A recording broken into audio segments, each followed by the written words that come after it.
Harry Styles in the 6th March of 2026 after Harry's really long break in music. What was that for like? I think it was 5 years. This was meant to be the 5th year, but he released music, so yeah, 4 years. Okay, so let's start. So in this album, Harry's actually moving to a different genre of music, kind of similar to Harry's House, but just a little bit different because this time he's more focused on the disco songs. He's more focused on the dancing, the electronic, the synthesizers, other than lyricism, which for me is kind of a toned down version of Louis Tomlinson record this year, which is How Did I Get Here, because they're really similar for me. They're synthesizers, except for Harry's is just toned down a bit because we'll get to it shortly. And also in this album, which is because of the disco and dancing, Harry for me barely focused on the lyricism. Okay, so my positive is that some tracks are really vibeable and he executed it good, at least good, like Pop, Taste Back, and etc. They were really good, and especially one of my favorites, which is Carla's song.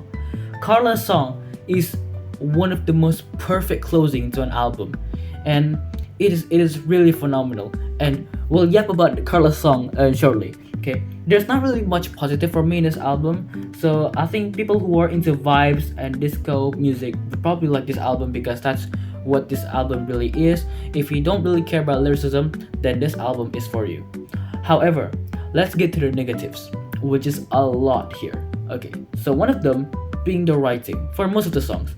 It feels a bit just lazy, and Harry just really writes about anything he wants. For example, like American Girls, there's really no deep meaning into it, despite the song actually being vibeable. It's just like there's no really meanings behind the song whatsoever. Or like Season 2 Weight Loss, there's a lot of tracks here in this album that I feel like has barely any meanings, and Harry just writes them and make the songs for the purpose of vibing, and really that's it. And then also the lack of bridge in this album. Most tracks in this album doesn't really contain any bridges, which is feel really boring for me. It feels a bit lazy because bridges are usually what really defines a song with a chorus, but this album just has no bridge whatsoever. Barely of them. There's only like Aperture, Weight Loss. There wasn't really any bridge. Even if there was a bridge, it'd probably just be the chorus, just repetitive consult. But yeah, you get my point. It's repeated, so it's repeated too many times. Okay, and also some tracks are just boring or just mid overall for me. Like there's some example there which we'll get to shortly. Actually no. For example, Ready Steady Go. Despite the producing of the track, it just feels really boring for me. Like I wasn't going to disco whatsoever.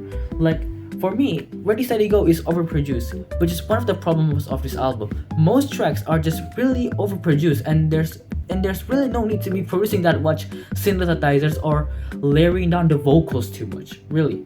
And ironically, the tracks where Harry steps away from disco and focuses more into the vocals and lyricism, like HS1 or Fine Line or something, those kind of tracks. For example, like Coming Up Roses, Paint by Numbers, those tracks really shines a lot. It's really good. Maybe it's because for me, my personal taste, I like it more when Harry uses vocals more instead of overproducing it. I like him more when he's singing, when he's writing sad songs or just really good.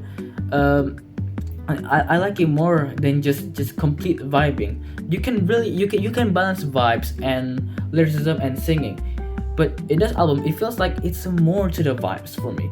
Okay, some tracks also feel a bit corny. For example, Dance No More. Well, you probably like that song. Dance No More for me is just really corny. DJ's the Dance No More. And also probably my least favorite track of the album is Weight Loss. Weight Loss is, oh my god, not only it's corny, it's boring, it doesn't make sense. Why is it called Season 2 Weight Loss when one of the lyrics is about sitting down? So for me, the album was really not worth the wait.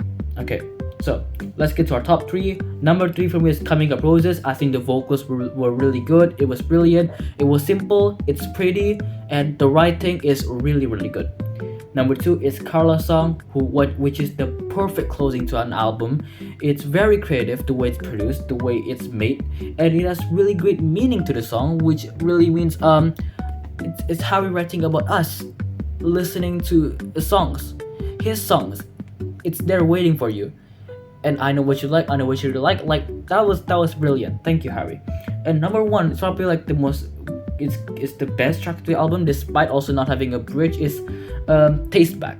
It's really pretty, despite the really diabolical meaning that I won't be telling in this video. Okay, so let's get to our rating, shall we? So there's 2 types of ranking that I will do for this for my review.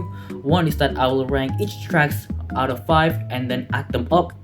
And then for example, if this album has 12 songs, which means it's gonna be out of 60. So each tracks out of 5, then add them up, out of 60, how many? And then the second is the overall.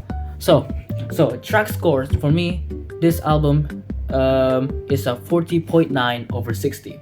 Not bad, but also could have been higher, I guess, because it's 4 years worth of wait. And then the overall for this album for me, it will be a really mid 6 out of 10. It's like good, but it's kind of close to bad than being great. Okay, so that is Kisco by Harry Styles. Hope you enjoyed this video. Goodbye.